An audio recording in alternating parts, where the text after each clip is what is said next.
Enod sa Bareta, Enod sa Gabos. Ang oras niya to, alas 12:03.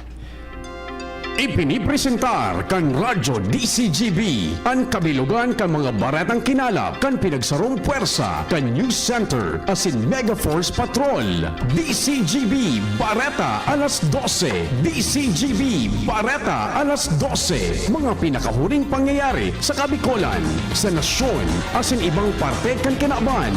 Ibabareta na ngunyan. DCGB Bareta alas 12. Ngunyan ang sa inyong tagapagbareta.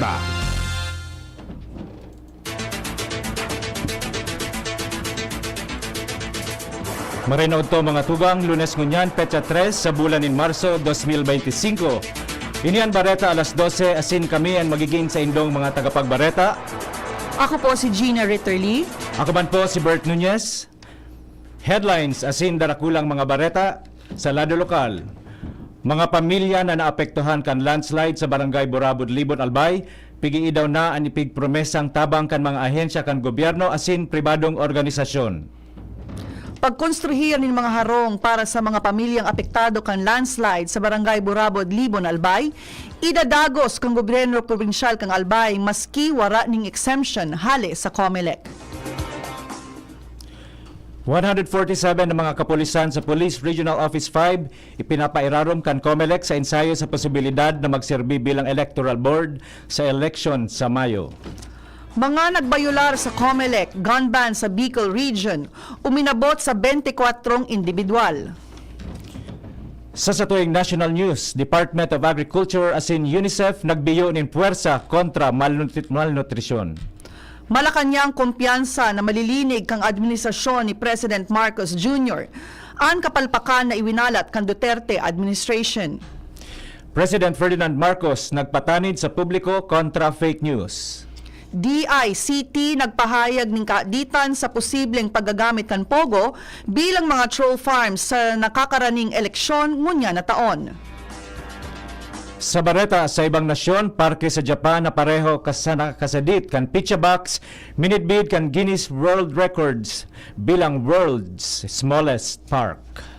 Creamline Cool Smashers asin Petrogas ilalaban kan Pilipinas sa AVC Women's Champion League. Headlines sa sindarakulang mga bareta sa lado lokal. Ni hatod sa Indukan. Ubo ng anak, nakababahala, baka plema. Para dyan, Plemex for Kids ang pambato ko. Ang Plemex for Kids ay gawa sa lagundi. Tinutunaw at pinalalabas ang plema. Ginhawa para sa bata, peace of mind para kay mommy. Camille Pratsiambao po, nagpi-flex Plemex. for Plemex. Pag may ubo o hika, Plemex agad. Basta lagundi, Plemex. Para sa tuyang mga bareta sa lado lokal, pigiidaw na ngunyan kan mga residentes kan Barangay Burabod, Libon, Albay, ang tabang na pinagpromesa kan manlain-lain na ahensya kan gobyerno asin pribadong organisasyon makalihis na maapektuhan kan pagrasay nindaga. Sigon kay Kapitan Erwin Perez, mantenido sa manlain-lain na evacuation centers kan barangay, nasa 25 individual apwera pa sa mga pamilyang nakikiistar sa saindang mga kapamilya. Sinabi ni Kapitan Perez na makalihis ang landslide dahil sa bagyong Christine. Dakol ang nagbisita asin nagpahayag nin interes na magtabang para sa konstruksyon nin mga harong asin pagtaon nin mga kaipuhan na gamit sa harong alagad sagkod sa presente pighahalat pa ini. Matatandaan na makalihis ang nasabing bagyo kan 2024, nagrasay ang bulod sa nasabing barangay, dahilan para ideklarar na high-risk area ang Zone 1 sagkod Zone 4 kan Libon asin kabilugan na 341 na pamilya ang apektado kaini. Ang baretang ini hatod sa Indukan. Red Horse Super, ang shot ng tropa. Idadagos kang gobyerno probinsyal kang Albay ang pagkukonstruhir ng mga harong para sa mga pamilyang naapektuhan kan landslide sa Barangay Burabod, Libon, Albay, maski wara ni itinaong Certificate of Exemption ang Commission o Election. Ini anako ang information kan DZGB News kay Provincial Human Settlement Head Engineer Karen Olaires, kung sa iyang ipinaliwanag na naghuhuro na ninda Nasabing desisyon kaibahan ang ibang departamento sa probinsya dahilan na sa irarom inikan sa indang emergency shelter assistance as in parte pa kan disaster response. Sinabi ni Olaires na dapat na mapuunan ang patrabaho para makabalyo naman ang mga apektadong pamilya. Ang baretang ini hatod sa Indukan. Artisan Joint Supplement. Bumabagal ang galaw dahil sa joint pain at arthritis. Mag-Artisan. Nakatailaan na ipairarom sa ensayo ang 147 na mga miyembro kan kapulisan kan Police Regional Office 5 para magserbi bilang electoral board sa papaharaning eleksyon. Sigun kay Commission on Election Bicol Regional Director Attorney Maria Juana Valesa, dayninda pighahali ang posibilidad na pulis ang magserbi sa eleksyon in kaso hagadon kan sitwasyon arog kun may mga mangyaring kariribukan, may paratukdo na naghelang asin iba pa. Sinabi ni Valesa na pinakadakol na mga pulis ang posibleng i-deploy sa probinsya kan Albay na nasa 38 asin pinakadiit naman ang ipapadara sa Catanduanes na nasa 18. Ang training sa nasabing mga pulis ang posibleng gibuhon sa mga masunod na bulan pagkatapos man kan ensayo kan mga paratukdo ngunya na bulan nin Marso. Ang baretang ini hatod sa Indukan. Biogesic for Kids. Now in syrup formula. Di na kailangang i-shake. Kaya buhos agad, inam agad. Nasa 24 ng individual ang nadakop dahil sa pagbayolar sa COMELEC gun ban sa Bicol Region. Sigon ini sa datos kan Police Regional Office 5 kung sa inakua sa nasabing mga persona ang 24 units ning badil, kaibahan ang 155 na pidaso nin malain-lain na bala. Mantinido man nakasaray sa mga hipatura kan pulisya ang nasa 360 units nin mga badil na voluntaryong ipig-surrender asin idideposito kan mga tagsadiri kaini. Sa presente, mantinidong nakatatag ang sobra sa 8,000 na mga checkpoint sa rehiyon para maigot ang implementasyon kan mga pulisya kan Commission on Election asin pagpugol man sa krimen asin illegal na aktibidad na may koneksyon sa eleksyon sa Mayo 12, 2025. Ang baretang ini hatod sa Indukan. Plemex. Pag may ubo o hika, Plemex agad. Basta lagundi, Plemex. Posibleng makakamati ng mga power interruption ang Bicol Region bago ang eleksyon sa Mayo 12 dahil sa mga maintenance activities na gigibuhon ka National Grid Corporation of the Philippines o NGCP. Ini ang pahayag ni Commission on Election Bicol Regional Director Attorney Maria Juana Valesa makalihis ang pakikipaghuron kan sa indang sentral na opisina sa NGCP para makasiguro na wara nin mangyayaring pagpalsok nin kuryente sa mga voting centers mismong aldaw kan Pirilian.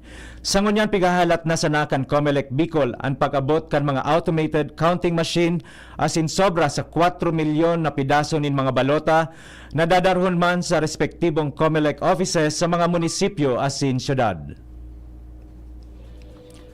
Padagos ang paghanda kang lokal na gobyerno kan Legazpi kan mga billeting areas as mga fasilidad na gagamiton para sa Palarong Bicol 2025 sa ikatulong semana kan Marso sa Legazpi City. Ini ang pahayag ni Konsehal Glenn Casulya sa DZGB News sa pagsasabing na dapat masiguro na preparado ang katurugan, comfort rooms, supply ng tubig asin kuryente, pagkaon asin iba pa para maibitaran ang bako magayon na eksperyensya kan mga atleta, coaches asin mga kaibanan sa delegasyon. Sinabi ni Casulya na enot nang nagpirma si Alcalde Alfredo Garbin Jr. asin Bicol University President Baby Boy Benjamin Nebres III nin sarong Memorandum of Agreement para sa paggamit kan mga fasilidad kang eskwelahan. Mientras na aprobado naman ang 16 million pesos na fondo para sa nasabing kompetisyon sa Marso 22, Sagkod 29. Pinuuna na kasabagong aga kan lokal na gobyerno kan Bakakay Albay ang sarong bulan na aktibidad para sa pagselebrar kan National Women's Month. Sa nakuang informasyon kan DCGB News, pinanginotan kan Barangay or Bakakay Gender and Development Office ang kick-off ceremony kaini asin ang paglansar kan tinda ni Juana kaibahan pa ang serbisyo para sa mga Bakakayana asin ang sesyon kan mga miyembros kan Liga ng mga Barangay para sa Gender and Development Code Review and Consultation. Ang aktibidad may katuyuhan na ibusol ang mga diretsos kan mga kababaehan asin ipahiling ang mga pag-apresyar asin suporta sa signifikanteng papel kaini sa komunidad. Tinawanin ni rekognisyon ang 5 mga kapulisan kang Police Regional Office 5 dahil sa saindang signifikanteng kontribusyon sa pagmantinir kan pasi-orden sa rehiyon. Itanao ang medalya sa kagalingan kay Police Major Marme Fartingka asin Police Staff Sergeant Joanna Grefaldeo kan Kasiguran Municipal Police Station dahil sa saindang naging partisipasyon sa ginibong Manhunt Charlie na nagresulta sa pagkakadakop kan sarong persona ang konsideradong Rank 3 Regional Most Wanted Person. Parehong medalya naman ang itinao kay Police Staff Sergeant Rolesa Realin Nograles as in Police Chief Master Sergeant Arlene Esperas dahil sa pagkakadakop man sa Rank 9 as in Rank 7 Regional Most Wanted Person. Medalya ng ugnayang pampulisya ang tinao kay Patrolwoman Angelica Sia kang 2nd Provincial Mobile Force Company kan Catanales PPO para sa pag-arestrar sa 25 na kababaihan sa nasabing probinsya sa pagkakaigwan ng Sustainable Livelihood Training on Cookery. Ang pagdaon ng pagmidbid ang ginibo kasubagong aga, kasabay kang regular flag raising ceremony, asin ang kicked off kang 2025 National Women's Month celebration kung sain naging bisita si National Economic and Development Authority Regional Director Edna Cynthia S. Berses. Ngunya na taon, ang selebrasyon kaini may temang babae sa lahat ng sektor, aangat ang bukas sa bagong Pilipinas. Nakonfiskar ang sobra sa 1.3 milyon pesos na kantidad ng illegal na droga sa rehiyon. Sa sarong simanang operasyon kan mga kapulisan poon kan Pebrero 24 sagkod Marso 2. Ini ang datos na ipighiras kan Police Regional Office 5 kung saan ikinasaninda ang 23 na magkakasiblag na operasyon dahilan para madakop ang 26 na individual. Ang probinsya kan Camarines Norte ang may pinakahalangkaw na numero kanasabat na droga na uminabot sa sobra 900,000 pesos ang kantidad. Sobra sa 118,000 pesos naman sa Albay, sobra sa 106,000 pesos sa Masbate, sobra sa 82,000 pesos sa Sorsogon, sobra sa 64,000 pesos sa Naga City, asin sobra sa 4,000 pesos sa Camarines Sur. Siniguro kan komendansya na magpapadagos sa indang kampanya asin operasyon kontra illegal na droga sa rehiyon. Nadakop na kan mga personahes kan Legazpi City Police Station ang sarong persona na konsiderang most wanted person na may kasong qualified theft sa Purok 1, Sitio Pangulo, Barangay Maslog, Legazpi City. Sa report na ipinuluwas kang nasabing hepatura ang suspect sarong 33 anyos, warang agom, asin residente kan parehong barangay. Siya may eksistidong manyamento de aresto na ipinuluwas noong Enero 8, 2025 as in 100,020 pesos ang pinagrekomendar na piyansa. Sa presente, ang nasabing persona ang nasa kustudya kan kapulisyan sa syudad para magkanigong dokumentasyon asin disposisyon. Mga tugang, primerong parte po iyan kan sa tuyang Bareta alas 12 sa Bareta Nyato sa Lado Nasyonal, Ibang Nasyon asin iba pa, pakatapos kaini. Hindi sa tercer distrito, maugmaan mga tao sa imong pagserbisyo, Congressman Didi Cabredo. Asi sa inka man magduman, madaling ranihon maaasahan. Para para siratit sir o driver ka man, estudyante simpleng tao tinatabangan. Kung Didi Cabredo, salamat po sa inyong marhay na pagserbisyo. Kung Didi Cabredo, tunay na progresibo ang tercer distrito. Pre, makinig ka muna. Payong kaibigan lang ha. Work hard, play hard. Yan ang motto ko dati. Pero nakakapagod din pala katagalan. Sa gitna ng lahat ng mga puyat, inom at pagkain ng masasarap, kasama na ang oily at fatty foods, kailangan pa rin bantayan ang kalusugan. Tamang kontrol ang kailangan. Katuwang ko, ang Liverade. May silimarin na maaring makatulong protektahan ang atay. Cheers to more good times. Be a liver lover.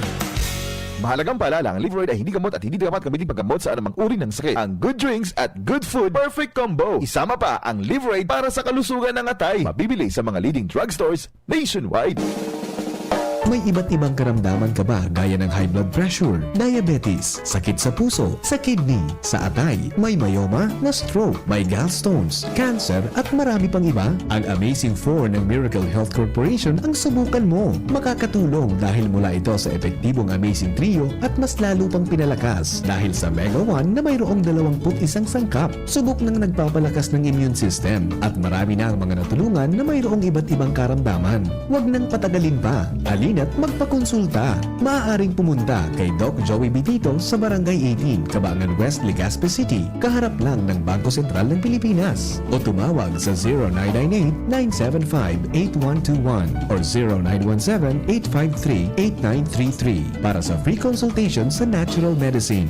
Mapapanood din ang serbisyong natural, kalusugan at bayanihan sa YouTube channel at sa Facebook page na Doc Joey Bitito. Guys! Bakit ang sarap mag-shot ng Red Horse Super? Kasi bawat shot, kasama ang tropa. Ay, kaya pala ubos ka agad. Red Horse Super! Oh, tol! Daan-daan lang. Baka pati boses mo tangayin ng sipa.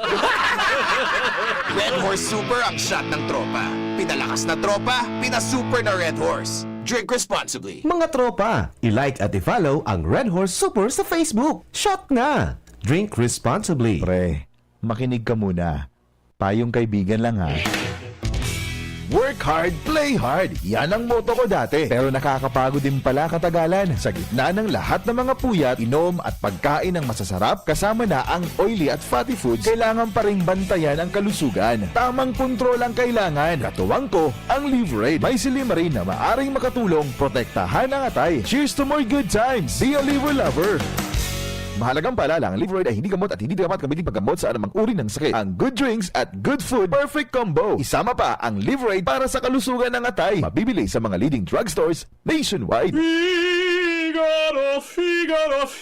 Birit na sana, kaso parang may gumagasgas. Ganyan ang ubong may plemang mahirap ilabas. Mag-Plemex Forte Syrup. Gawa sa natural na lagundi. Tinutunaw ang plema. Pinipigil ang ubo. Ramdam ang hagod ng ginhawa. Sing your heart out. Basta lagundi, Plemex. Mabibili ang Plemex Forte Syrup 60 ml at 120 ml sa mga pangunahing butika nationwide. Vitex Nagundo L is a generic name of Plemex Forte. If symptoms persist, consult your doctor.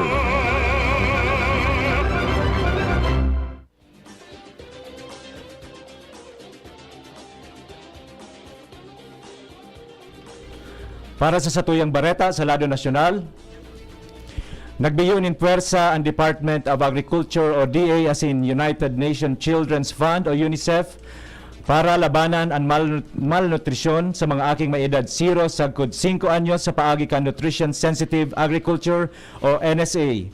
Ang NSA sarong food-based approach na may kamawota na solusyonan ang kakulangan sa nutrisyon sa paagi kan masustansyang pagkaon, diet diversification as in food fortification.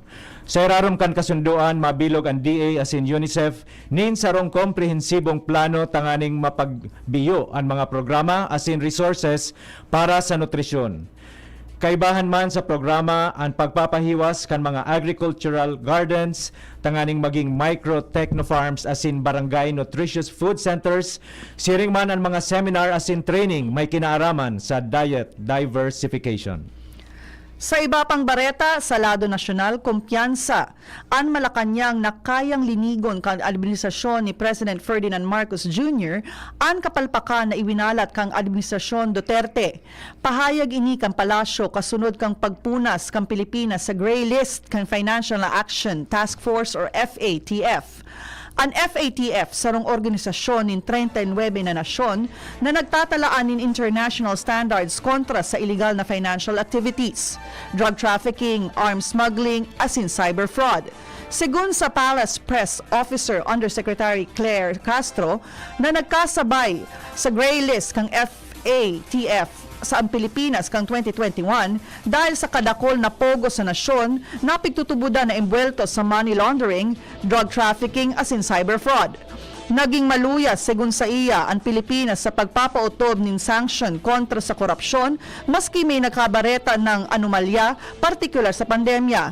Dagdag pa kaini ni Castro, maski dakula ang intelligence funds kan panahon na ito, kapurit mamangiraray ang nasyon sa implementasyon kan Anti-Terrorism Act of 2020.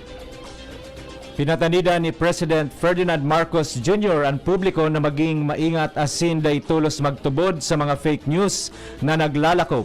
Lalo na ngunya na panahon in kampanya may kinaaraman sa eleksyon sa Mayo 12. Sa sayang semanal na vlog, sinabi kan Presidente nakakambal kang kampanya ang mga intriga asin garapuan nindugi na pig-apod na fake news kaya dapat na mag-ingat ang publiko. Ipinag-orgulyo kan Presidente na daikayang pikehon ang mga nagibong programa asin serbisyo kan gobyerno dahil mismong mga namamanwaan ang nagpapatunay sa mga ini sa paagi kan sa indang pagpasalamat sa gobyerno. Nahaadit ang Department of Information and Communications Technology o DICT sa posibleng paggamit ng Philippine Offshore Gaming Operators or POGO o scam hub bilang mga troll farms na nakakaraning eleksyon ngunya na taon. Sinabi ni DICT Undersecretary for Cybersecurity Jeffrey Ian D. na ang mga troll farm na ini pwedeng gamiton para magpalakop nin mga salang impormasyon asin maimpluwensyahan ang resulta kan midterm elections. Sinabi niya na ang nainot niyang insidente ning pagpost nin peking trabaho o recruitment na pag-araman na nagagamit nin mga pasilidad, teknolohiya asin mga center na garong nasa harong call center or POGO. Sigon kay D, saro ining dakulang operasyon asin nagtutubod sinda na maski di patapos ang investigasyon, ang parehong mga pasilidad pwedeng gamito ng mga troll farm sa eleksyon. Tinawanin doon kang opisyal kan DICT na panahon na para ipa-regulate ang mga social media platform para mapugolan ang paglakop ng fake news asin disinformation. Naresibi na kan Commission on Appointments o CA ang appointment papers ni na Transportation Secretary Vivencio Vince Dizon asin Presidential Communications Office Secretary JB Ruiz. Nagabot naman sa CA ang appointment papers ni na Noli Pipo asin Maria Norina Tangaro Kasingal na parehong pig-designar na commissioners kan Commission on Elections o COMELEC. Luis Mainrado Pangulayan na pinili bilang Commissioner kan Civil Service Commission asin Douglas Michael Malilin bilang Commissioner kan Commission on Audit o COA na enot ng pig-designar kan Pebrero 10. Dahil man pwedeng aksyonan kan CA an appointment kananom na appointees dahil nakabreak sa sesyon sa ngunyan. Nag-adjourn ang session kan Kongreso kan Pebrero 8 asin mabukas sa giraray sa Hunyo 2. Kapag daing sesyon ng Kongreso, ang mga bagong appointed kan Malacanang pigaapod na ad interim appointments kaya pwede na nindang gibuhon ang sa indang trabaho maski dain na nakukonfirmar kan CA. Ang CA, kompwesto nin 25 na miyembro, tig 12 na senador asin kongresista asin ang Senate President na nagsiserving ex-officio presiding officer. Ipinag-order ni Land Transportation Office o LTO Chief Attorney Vigor Mendoza II ang pagkondukta ng refresher course para sa gabos na enforcers sa bilog na nasyon kasunod kang viral incident sa Panglao, Bohol. Sinabi ni Mendoza na sinugo na siya ng kanhepe na kan mga tauhan kang LTO Law Enforcement Service sa Central Office na gumibo ni updated version kan protocol na dapat sunodon sa pagpautob ng traffic rules and regulations. Ang retraining program, sigon kay Mendoza, masentro sa pag-obserbar kan mga diretsyong pantawo asin tamang sistema kang implementasyon kang gabos na mga regulasyon sa kaligtasan sa tinampo. Ang direktiba ni Mendoza nag-ugat sa viral video kan pigsabing sala na pagsitar kan 5 LTO enforcer sa sarong motorcycle rider na pigsasabing nadakop sa may darang kutsilyo.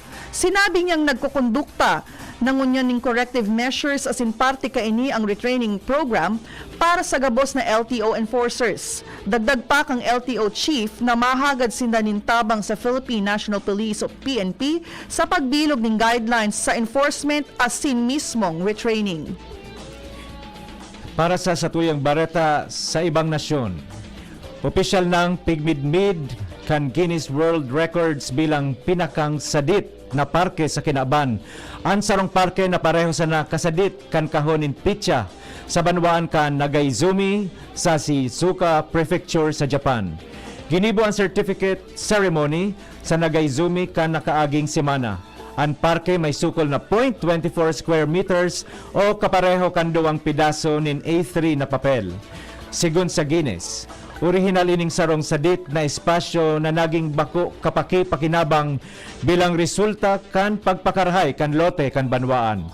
Paglihis kan panahon, nagbugtak nin sarong Tukawan bilang lugar nin pahingaloan para sa mga residentes kan taon 1988. Pero bako pa ining rehistrado bilang sarong parke.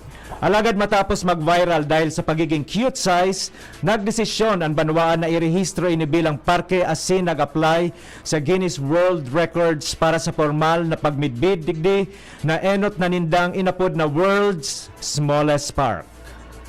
Sa satuyang bareta sa lado ng sports, duwang nanginginot na team sa Premier Volleyball League o PVL ang magiging representante kang Pilipinas sa AVC Women's Championship League o AWCL na gigibuon sa Abril digdi sa Pilipinas.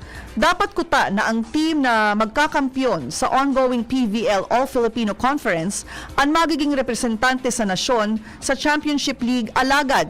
Nagdesisyon na ipadara ang top 2 teams sa PVL dahil sa limitadong oras. Inanunsyo kan Philippine National Volleyball Federation ang top 2 teams na Creamline Cool Smashers as in Petrol o Petrogas Angels ang marepresentar sa nasyon sa nasabing torneo. Bilang host nation, tinawan ang Pilipinas ng pagkakataon na mag-entra ng duwang team.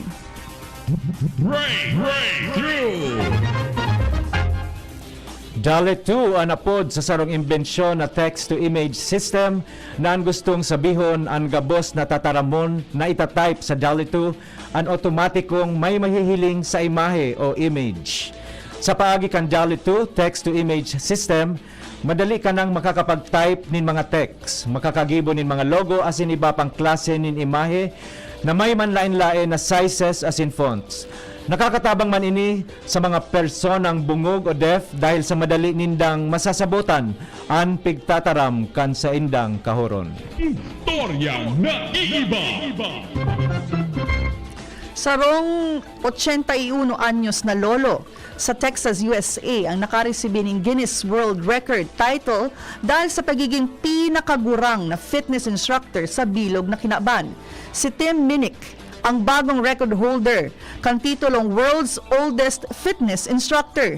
Nagpuon maging fitness instructor si Minnick kang siya ay 71 years old. Segon kay Minnick, nagpusigir siyang maging fitness instructor dahil naghahanap siya nin malilibangan matapos magadan ang sa iyang agom.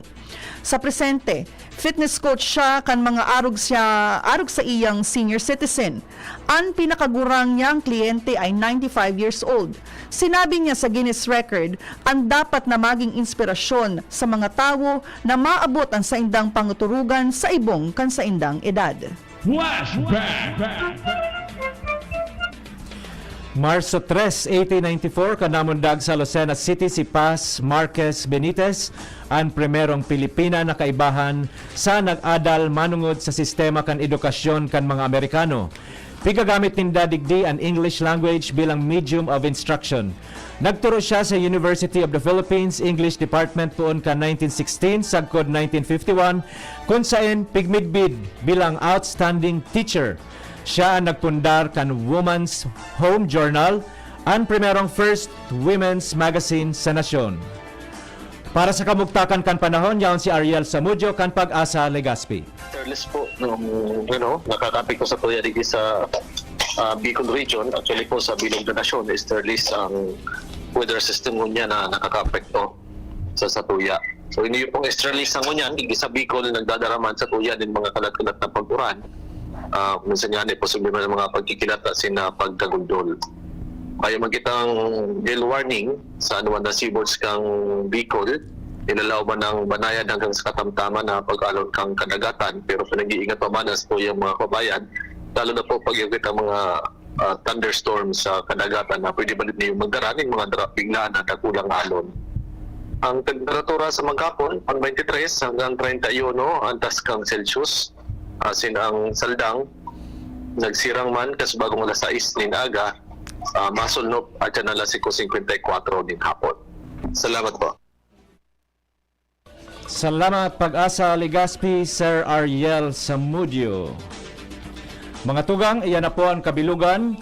Kan sa tuyang alas 12 mga bareta, tinipon asin kinalap sa DCGB News base sa nakalihis na 6 oras. Sa pangaran kan mga nagsurat kan bareta na pinamamayuhan ni Sir Mar de la Cruz, ang sa tuyang mabuot na head, Miss Angel Mustasa, Miss Jenny Matthew Balyaran, sa lado technical katuwang tadyan si Sir June Napoles. Salamat Sir June. Nyoon man sa DCGB Social Media Department, si Miss Shara Leron, asin ang satuyang IT na si Mr. Jerome Nico Martinez. Sa ngaran po kan bilog na tropa kan Megaforce Patrol, asin sa pangaran kan mga nagaantabay sa DCGB News Facebook page, DCGB YouTube channel, DCGB Live app, asin sa 729 kHz sa pihitan kan sa indong mga radyo, kami ang sa indong mga naging tagapagbareta. Ako po si Gina Ritterly. Asin ako man po si Bert Nunez. Thank you for listening. Happy lunchtime, everybody!